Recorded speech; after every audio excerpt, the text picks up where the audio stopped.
හැමෝම ආදරයෙන් මැණිකේ කියලා හඳුන්වන යොහානි ගැන මේ දිනවල සමාජ මාධ්‍යවල කතාබහක් උණුසුම් වෙලා තියෙනවා.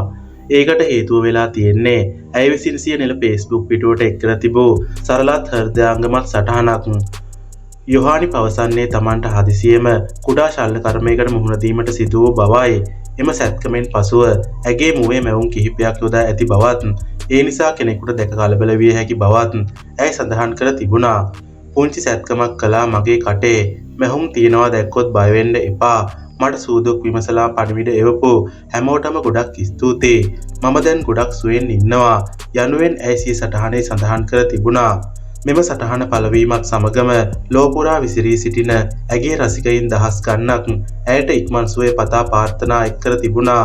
බොහෝ දෙනෙක් ඇයට ඇත්තේ කුමක්දයි විමසුවත් යොහානි ඒ ඉතා සුළු සැත්කමක් බවත් දැන් සෞඛ්‍ය තත්ත්වය සම්පූර්ණයෙන්ම හොඳ බවත් පැහැදිලි කර තිබුණා.